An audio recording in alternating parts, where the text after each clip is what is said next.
Assalamualaikum warahmatullahi wabarakatuh. Di sini kami dari kelompok 3 akan mempresentasikan mengenai penilaian prestasi kerja manajemen sumber daya manusia Islami, di mana kelompok kami terdiri dari Melinia Andini, Dita Ayu Pratiwi, Diana Holila, Intan Permatasari, Poppy Mailanda Resta, Devi Cahyaning Tias, dan juga Abdus Samad.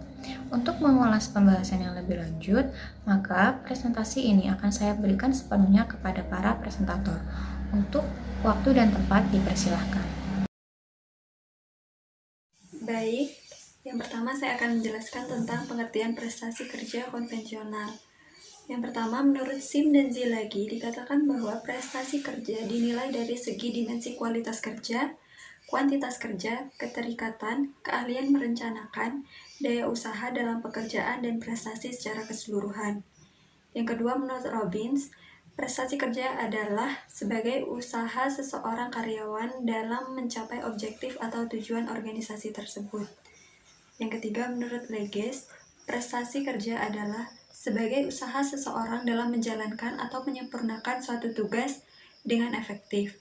Sehingga dapat disimpulkan bahwa prestasi kerja adalah suatu keberhasilan individu dalam mengerjakan tugasnya yang telah bisa terlihat dari segi dimensi keterikatan, keahlian merencanakan, daya usaha dalam pekerjaan, dan prestasi secara keseluruhan.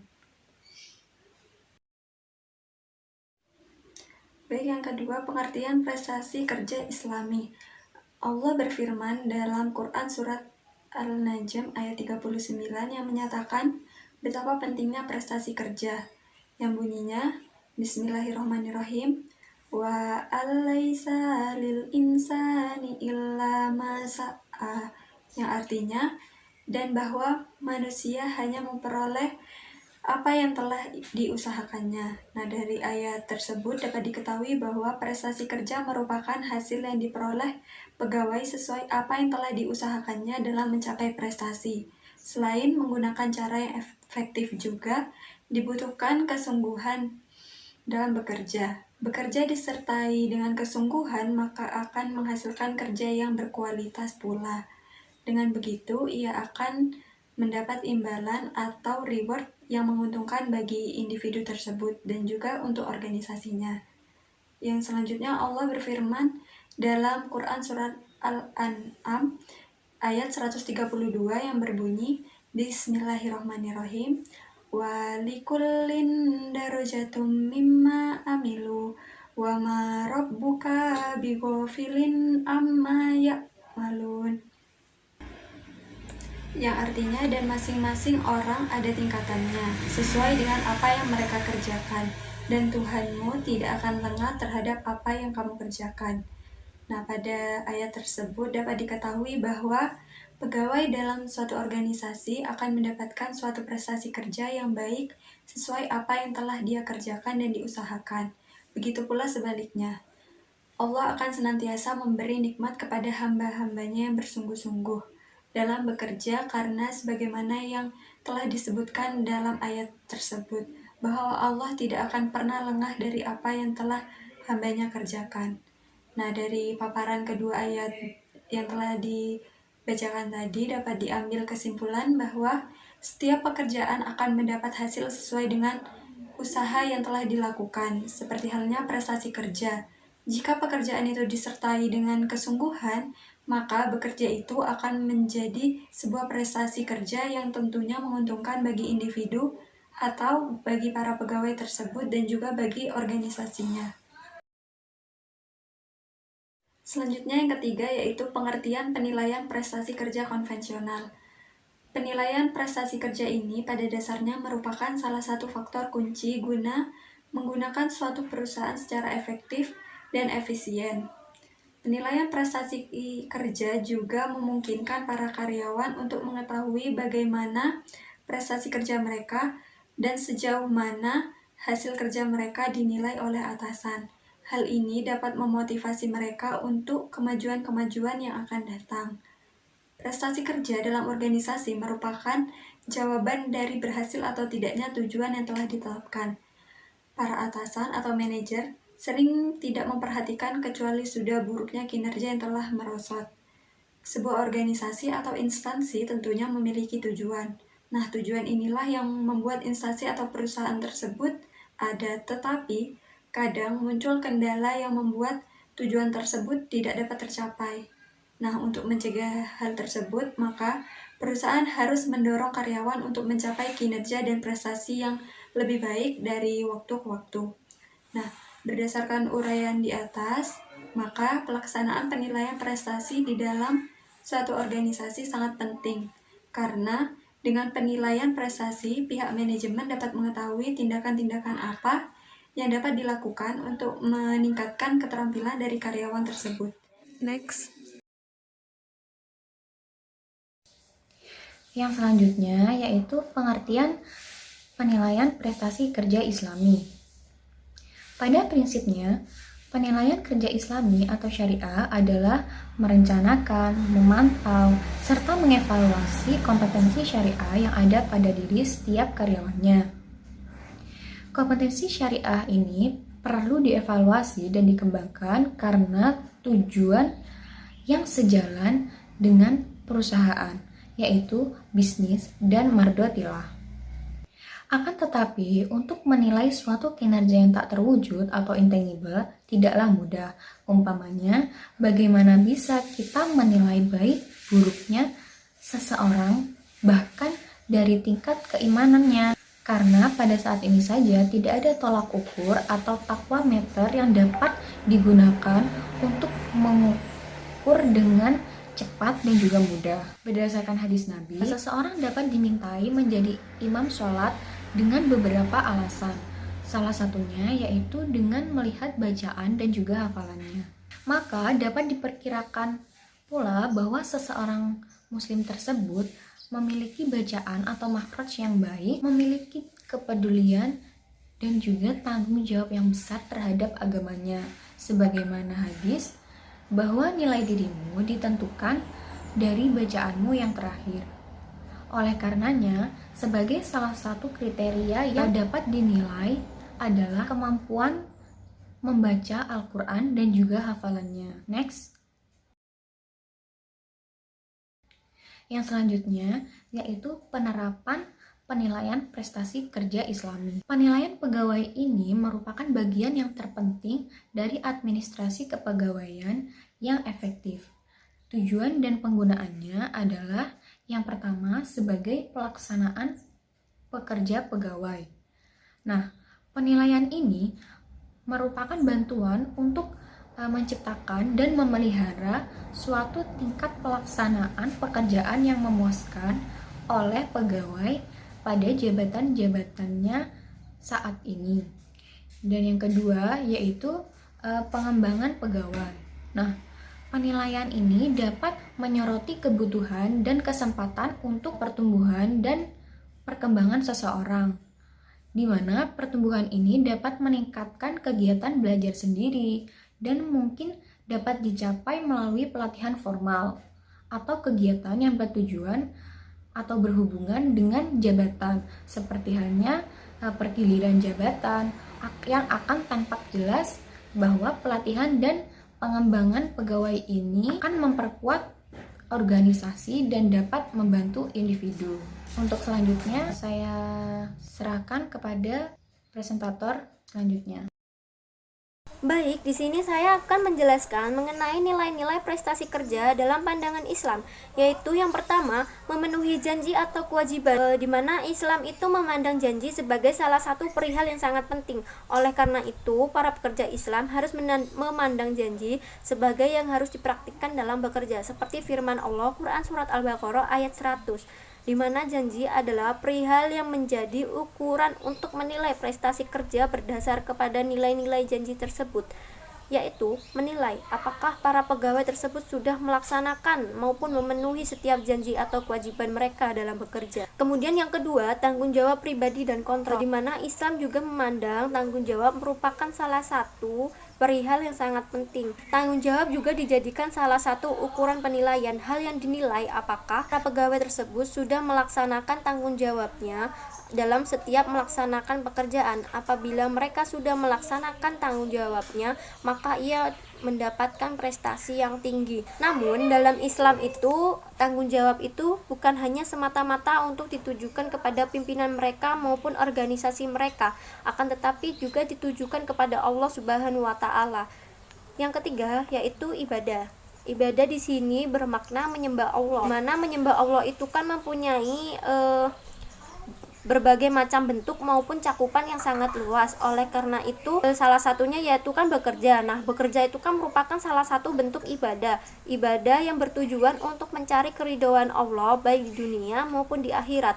Yang keempat yaitu berjihad atau sungguh-sungguh. Jihad juga merupakan salah satu bentuk perihal yang sangat penting. Jihad di sini bukan dalam artian berperang, akan tetapi bersungguh-sungguh. Dalam organisasi itu, jadi kita harus mempunyai sikap yang bersungguh-sungguh dalam melaksanakan setiap pekerjaannya agar mencapai hasil yang maksimal. Kemudian yang kelima yaitu kesatuan atau keseimbangan. Di sini keseimbangan merupakan nilai yang diperlukan dalam penilaian prestasi kerja. Kerja yang dilakukan oleh pegawai itu tidak boleh berpandangan pada satu aspek saja, akan tetapi harus menunjukkan satu kesatuan dan keseimbangan dalam seluruh aspek agar tidak terjadi kesenjangan antara aspek satu dengan aspek lain maupun pegawai satu dengan pegawai lain. Kemudian yang keenam yaitu keadilan. Keadilan di sini bermakna tidak ada diskriminasi maupun perbedaan mengenai sesuatu hal, di mana para pegawai itu harus memiliki maupun menegakkan nilai-nilai keadilan dalam bekerja agar mencapai hasil yang maksimal. Yang ketujuh yaitu ikhtiar.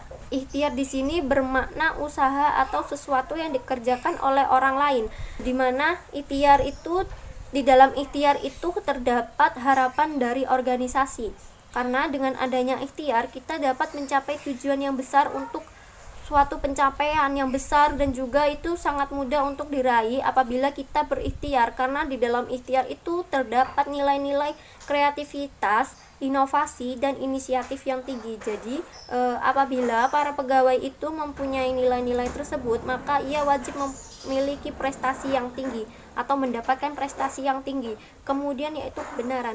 Nilai-nilai kebenaran merupakan menjadi aspek yang paling penting juga di sini, karena kebenaran yang utama itu kebenaran yang diperintahkan oleh Allah Subhanahu wa taala.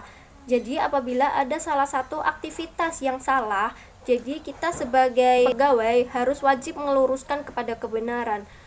Kemudian yaitu transparansi atau keterbukaan, di mana keterbukaan dalam bekerja artinya berterus terang dan tidak menutupi keburukan hanya untuk memperoleh keuntungan diri sendiri. Jadi apabila ada salah satu keburukan, maka kita harus berterus terang kepada pimpinan kita.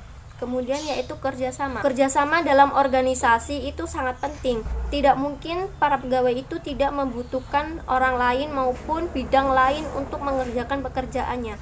Karena untuk mencapai tujuan yang besar dan tujuan itu berhasil, maka kita harus menerapkan sikap kerjasama. Kemudian skill atau kompetensi.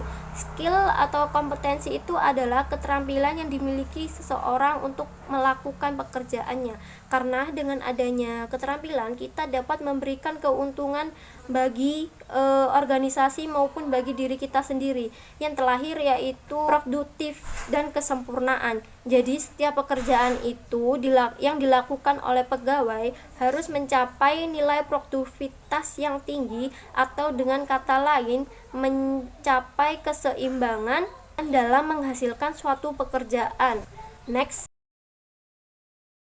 Selanjutnya saya akan menjelaskan faedah penilaian prestasi kerja. Yang pertama yaitu untuk menentukan kenaikan gaji. Yang kedua untuk menentukan kenaikan jabatan. Yang ketiga untuk menentukan kenaikan pangkat. Yang keempat untuk menentukan kebutuhan pelatihan. Yang kelima untuk menentukan meningkatkan hasil kerja.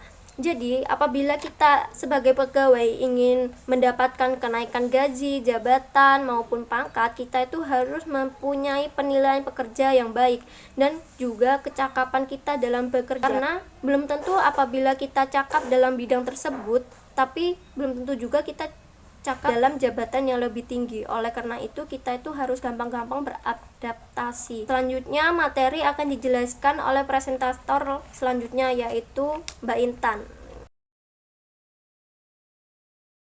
Baik, di sini saya akan melanjutkan presentasi dari Mbak Diana.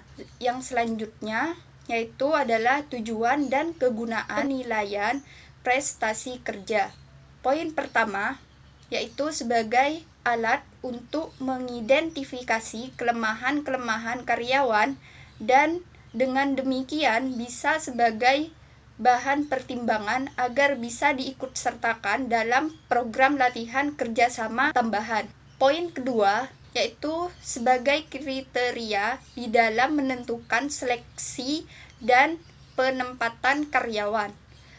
Poin ketiga, sebagai alat untuk memperbaiki atau mengembangkan kecakapan karyawan.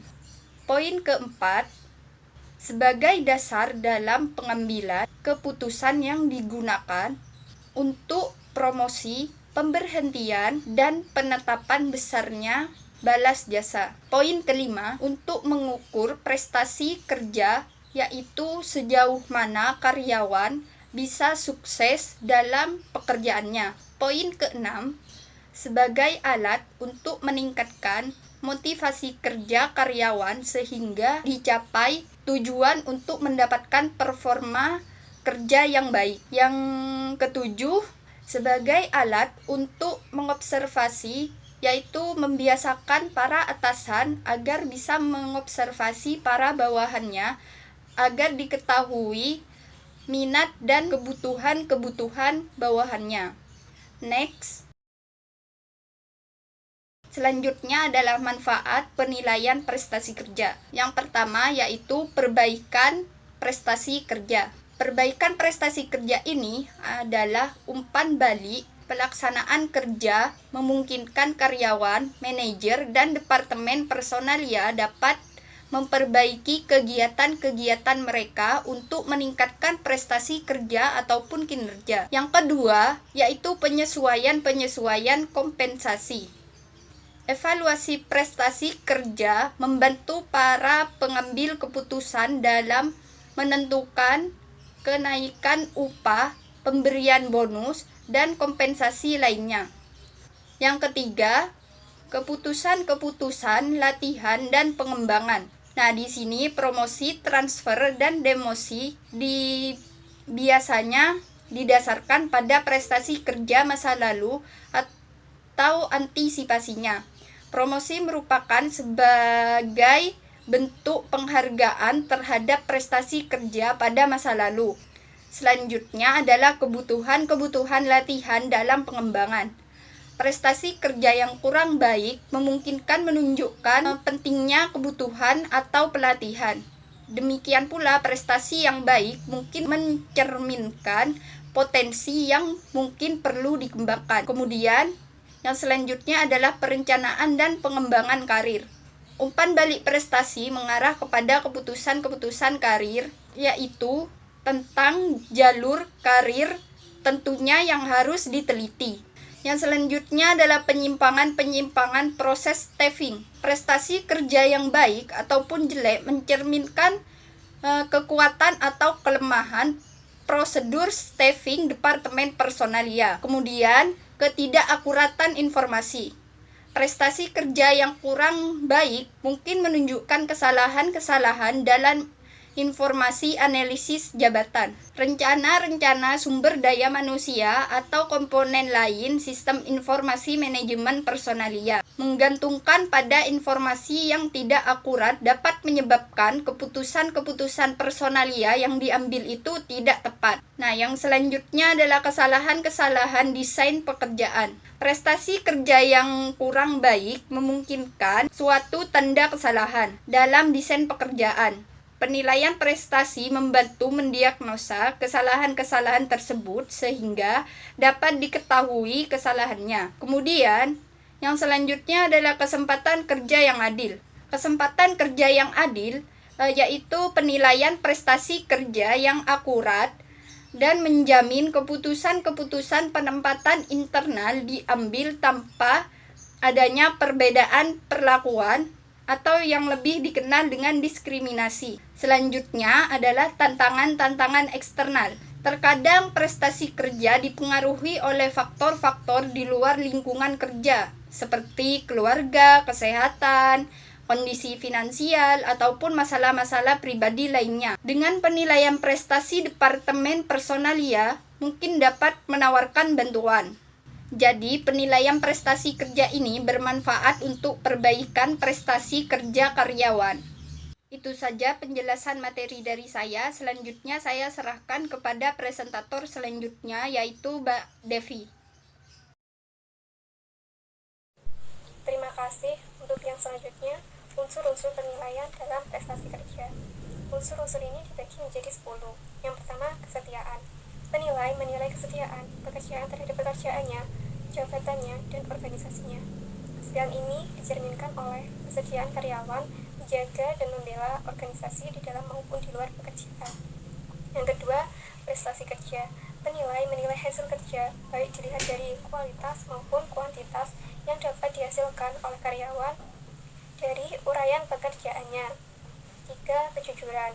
Penilai menilai kejujuran dan melaksanakan tugas-tugasnya, memenuhi perjanjian baik bagi dirinya maupun terhadap orang lain. Yang keempat, kedisiplinan. Penilai menilai kedisiplinan karyawan dalam mematuhi peraturan-peraturan yang ada dan mengerjakan pekerjaannya sesuai dengan instruksi yang diberikan. Yang kelima, kreativitas. Penilai menilai kemampuan karyawan dalam mengembangkan kreativitasnya untuk menyelesaikan pekerjaan. Yang keenam, kerjasama. Penilai menilai terhadap partisipasi dan kerjasama dengan karyawan lainnya di dalam maupun di luar pekerjaan. Yang ketujuh, kepemimpinan. Penilai menilai kemampuan untuk memimpin, mempengaruhi, dan mempunyai pribadi yang kuat, dihormati, berwibawa, dan dapat memotivasi orang lain. Yang kedelapan, kepribadian. Penilai menilai sikap perilaku, kesopanan periang, disukai, memberi kesan menyenangkan, memperhatikan sikap yang baik, dan penampilan yang simpatik, serta wajar. Yang kesembilan, prakarsa. Penilai menilai kemampuan berpikir berdasarkan inisiatif sendiri untuk menganalisis, menilai, menciptakan, memberikan alasan, mendapatkan kesimpulan, dan membuat keputusan masalah yang dihadapinya. Yang ke-10, tanggung jawab. Penilai menilai kesediaan karyawan dalam mempertanggungjawabkan kebijaksanaannya, pekerjaan dan hasil kerja, sarana dan prasarana yang dipergunakan. Untuk materi selanjutnya, faktor-faktor yang mempengaruhi prestasi kerja. Ada 6 faktor. Yang pertama, motivasi. Motivasi adalah keadaan pribadi seseorang yang mendorong keinginan individu melakukan kegiatan tertentu guna mencapai suatu tujuan. Motivasi orang lain adalah menunjukkan arah tertentu kepada mereka dan mengambil langkah-langkah yang perlu untuk memastikan bahwa mereka sampai ke suatu tujuan. Yang kedua, kepuasan kerja. Kepuasan kerja adalah suatu sikap terhadap pekerjaan sebagai perbedaan antara banyaknya ganjaran yang diterima pekerjaan dan banyaknya yang diyakini yang harus diterima. Kepuasan kerja yang tinggi atau baik membuat karyawan semakin meningkatkan prestasi kerja atau organisasi sehingga karyawan berkomitmen organisasi dalam bekerja dengan rasa tenang, dan yang lebih penting lagi, kepuasan kerja yang tinggi dan komitmen ke organisasi yang tinggi pula. Karyawan yang tidak merasa puas terhadap pekerjaannya cenderung akan melakukan atau menghindar diri dari situasi pekerjaan baik yang bersifat fisik maupun psikologis. Yang ketiga, tingkat stres. Sumber tingkat stres di tempat kerja langsung membuat aktivitas pribadi yang tidak berkaitan dengan kerja. Secara garis besar, penyebab tingkat stres dikelompokkan menjadi dua, yaitu on the job dan off the job, yang bersumber pada konflik-konflik seperti permasalahan keluarga, isolasi sosial, perubahan teknologi, ketakutan pemutusan kerja, kekerasan di tempat kerja, persaingan, dan keragaman tenaga kerja. Selain itu, pemberian kewenangan yang lebih besar sebagai wujud pemberdayaan dan pengembangan tim pada karyawan, konflik peran, konflik harapan, perasaan frustasi, dan beban pengurusan anggota keluarga yang lanjut, dan anak-anak, dan sistem kompensasi yang diberikan pada karyawan juga berpotensi menimbulkan tingkat stres. Stres dapat mempengaruhi prestasi kerja. Semakin stres kerja, maka semakin rendah prestasi kerja. Yang keempat, kondisi fisik bekerja. Manajemen yang baik adalah manajemen yang memikirkan bagaimana tentang lingkungan kerja yang baik dan menyenangkan, karena sangat dibutuhkan oleh tenaga kerja. Lingkungan kerja diduga mempunyai pengaruh kuat dalam pembentukan perilaku karyawan. Lingkungan kerja memiliki kedudukan penting dalam lingkungan pengendalian manajemen terpadu, yang unsur-unsurnya adalah tenaga kerja, alat kerja, kondisi kerja, pemimpinan perusahaan, dan pola pekerjaan. Kondisi fisik pekerjaan dalam suatu organisasi atau perusahaan mempunyai peranan penting untuk kelancaran proses produksi, karena lingkungan kerja yang baik tidak hanya dapat memuaskan karyawan dalam melaksanakan tugas, tetapi juga berpengaruh dalam meningkatkan prestasi kerja karyawan. Yang kelima, sistem kompensasi. Sistem kompensasi adalah segala sesuatu yang diterima karyawan sebagai balas jasa untuk kerja mereka. Dapat disimpulkan, kompensasi merupakan segala bentuk imbalan atau balas jasa yang diberikan oleh perusahaan dan diterima oleh para karyawan atas kerja yang telah dilakukan. Yang terakhir, desain pekerjaan. Desain pekerjaan adalah variasi dari suatu pekerjaan. Bagi seorang karyawan, semakin tinggi variasi pekerjaan yang dilakukan, maka prestasi kerja yang dihasilkan oleh karyawan akan semakin baik. Demikian yang sudah saya sampaikan. Untuk materi selanjutnya akan dipresentasikan oleh Poppy Meilandarista. Untuk Mbak Poppy, dipersilahkan. Materi berikutnya, yaitu metode-metode penilaian prestasi karyawan.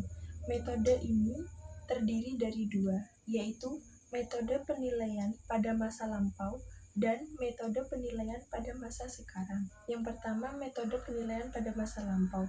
Pada metode ini digunakan teknik yang menunjukkan suatu usaha langsung untuk mengurangi masalah khusus yang terdapat dalam pendekatan-pendekatan lain, dan tidak ada satu teknik pun yang sempurna. Masing-masing memiliki kelebihan serta kekurangan. Yang kedua yaitu metode penilaian pada masa sekarang. Nah, pada metode ini penilaian berdasarkan waktu yang akan datang, memusatkan hasil kerja yang akan datang dengan menilai kesanggupan pegawai dalam menentukan tujuan hasil pada masa kerja yang akan datang. Next, metode penilaian pada masa lampau. Yang pertama yaitu skala penilaian atau rating skala. Skala ini mengharuskan penilai memberikan suatu penilaian subjektif terhadap hasil kerja perorangan dari skala rendah hingga skala yang tinggi. Yang kedua yaitu daftar coretan atau checklist, di mana pada metode ini memberikan penilaian untuk seleksi pernyataan yang menjelaskan karakteristik karyawan. Penilaian ini biasanya dilakukan oleh atasan langsung. Yang ketiga yaitu metode pilihan yang dipaksakan. Metode ini mengharuskan penilai untuk memilih pernyataan yang tidak menggambarkan dalam setiap pasangan pernyataan-pernyataan tentang pegawai yang dinilai. Kedua, pernyataan dalam pasangan adalah positif dan negatif. Yang keempat yaitu metode kejadian atau peristiwa kritis, di mana metode tersebut mewajibkan penilai mencatat pernyataan-pernyataan yang menggambarkan secara ekstrim perilaku baik ataupun jelek yang berhubungan dengan hasil kerja. Yang kelima yaitu catatan kepandaian atau prestasi. Catatan ini adalah catatan yang dibuat pegawai tentang kepandaian seperti penerbitan, pidato, peranan, kepemimpinan, dan kegiatan yang berhubungan dengan pekerjaan lainnya. Yang keenam yaitu skala penilaian perilaku. Nah, pada skala ini merupakan pendekatan penilaian yang mengenal dan menilai perilaku-perilaku yang berhubungan dengan jabatan. Yang ketujuh yaitu metode peninjauan kembali lapangan. Nah, untuk memberikan standarisasi yang lebih baik dalam peninjauan kembali, beberapa majikan menggunakan metode ini. Yang kedelapan, uji praktek dan observasi. Dengan jumlah jabatan yang terbatas, penilaian hasil kerja mungkin didasarkan atas ujian pengetahuan atau kecakapan serta keterampilan. Yang kesembilan yaitu pendekatan penilaian perbandingan, di mana penilaian ini menggunakan pengumpulan metode-metode yang berlainan yang membandingkan hasil kerja seseorang pegawai dengan hasil kerja teman sepekerjaannya. Baik, selanjutnya akan saya persilahkan untuk presentator berikutnya. Saya akan menjelaskan metode penilaian pada masa sekarang. Metode penilaian pada masa sekarang ini adalah penilaian berdasarkan waktu yang akan datang, memusatkan pada hasil kerja yang akan datang saja dengan menilai kesanggupan pegawai dan menentukan tujuan-tujuan hasil kerja yang akan datang. Di sini ada 4 poin ya. Yang pertama, penilaian sendiri. Jadi untuk penilaian sendiri ini merupakan teknik evaluasi yang berguna untuk merencanakan pengembangan diri.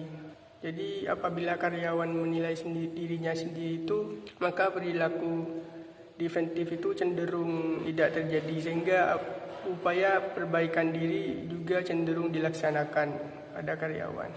Yang kedua, manajemen berdasarkan tujuan. Jadi setiap karyawan itu bersama-sama menetapkan tujuan atau sasaran pelaksanaan kerja di waktu yang akan datang. Kemudian dengan menggunakan sasaran tersebut, maka penilaian prestasi kerja akan dilakukan secara bersama-sama pula. Jadi metode ini mengacu pada pendekatan hasil saja begitu. Yang ketiga, penilaian psikologis. Nah, penilaian psikologis ini biasanya berdasarkan wawancara, ujian ilmu jiwa, atau berbicara langsung dengan pengawas dan meninjau kembali penilaian-penilaian lainnya tentunya. Yang keempat, pusat penilaian. Nah, pusat penilaian ini adalah metode lain untuk menilai kesanggupan yang akan datang, kesanggupan karyawan yang akan datang, tetapi tidak mengandalkan kesimpulan-kesimpulan dari ahli jiwa. Jadi intinya, pusat penilaian merupakan suatu bentuk penilaian pegawai yang distandarisasikan mengandalkan banyak jenis penilai dan banyak jenis penilaian juga begitu. Ya, ini slide yang terakhir. Di sini saya akan menjelaskan hambatan-hambatan dalam penilaian prestasi kerja. Yang pertama, halo effect. Halo effect ini terjadi apabila pendapat pribadi penilai tentang karyawan itu mempengaruhi pengukuran prestasinya. Saya beri contoh ya.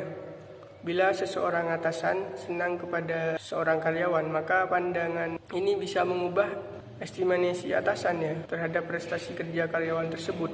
Masalahnya ini paling mudah terjadi bila penilai harus mengawasi teman-teman mereka sendiri begitu. Yang kedua, kesalahan terpusat. Nah, banyak penilai yang tidak suka menilai para karyawan sebagai yang efektif atau tidak efektif dan sangat baik atau yang sangat jelek gitu. Jadi sehingga ya, menyebabkan penilai ini cenderung nilainya itu dibuat rata-rata saja gitu.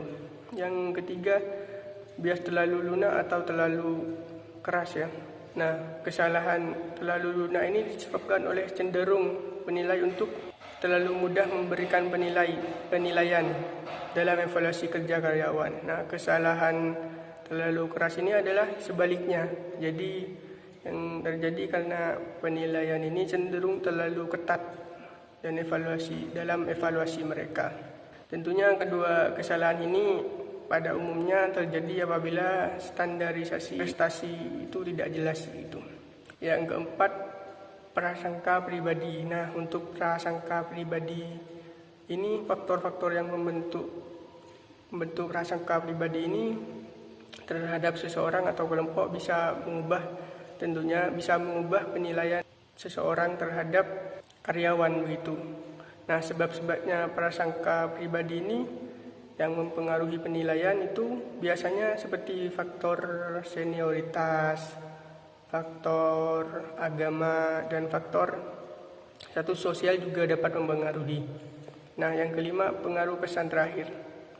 Nah, jika menggunakan ukuran-ukuran prestasi kerja yang subjektif tentunya, maka penilaian sangat mempengaruhi oleh kegiatan-kegiatan karyawan yang dilakukan pada paling akhir begitu.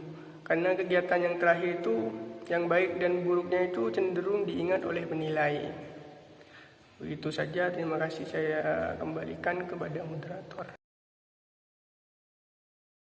Baik, terima kasih kepada para presentator yang sudah menjelaskan materi dengan baik. Sebelumnya saya juga ucapkan terima kasih atas perhatian teman-teman yang sudah memperhatikan presentasi kami. Mungkin itu saja yang dapat kelompok kami sampaikan pada materi hari ini.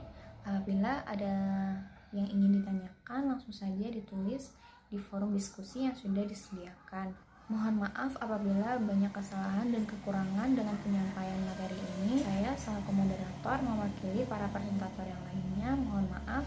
Wabillahi taufiq wal hidayah. Wassalamualaikum warahmatullahi wabarakatuh.